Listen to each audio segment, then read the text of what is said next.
Samantala, sa pagsisimula ng second quarter ng taong 2013, tumaas umano ang ekonomiya ng bansa.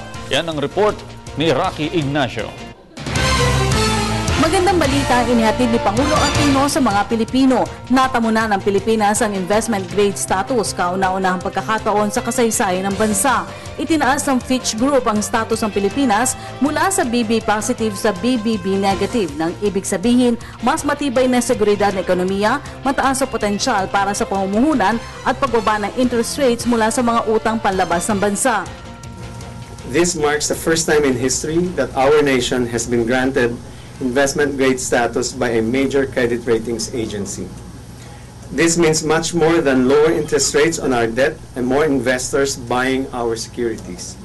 Greater access to low-cost funds gives us more fiscal space to sustain and further improve on social protection, defense, and economic stimulus, among others.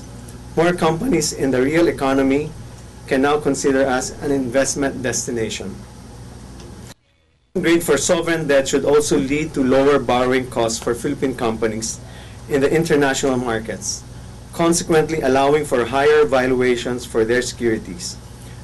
Kasabay kasi ng upgrade status ng Fitch Group, umarangkada rin ang Philippine Stock Exchange sa mahigit 6,000 points, ang ika-85 overall high sa ilalim ng Administrasyong Aquino. Dahil dito, asahan pa ang paglikha ng dagdag trabaho at pamumuhunan sa mga Pilipino. Ayon kay Lacerda, inaasahan na rin ang pagtaas pa ng direct foreign investments dahil sa pagtaas ng credit rating status ng bansa.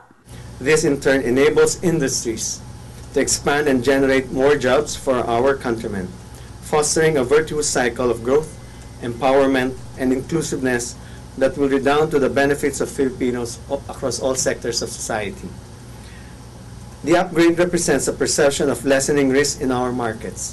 It formalizes the investment grade level at which the Philippines has already been securing credit. Nauna nang umani ng papuri mula sa international business community ang Administrasyong Aquino dahil sa reforma sa ilalim ng mabuting pamamahala at pamunuang may integridad.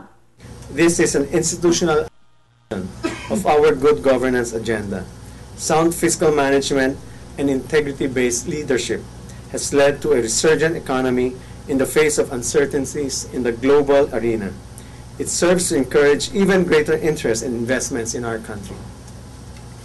It is one among many other positive developments that demonstrates the reclamation of our national pride. Truly, what was known as the perennial laggard of Asia is taking off and is accelerating towards its goal of an equitably progressive society. Samantala, tiniyak naman ng Malacanang ang pagsisikap pa ng Administrasyong Aquino na mapanatiling matatag ang ekonomiya at potensyal ng bansa.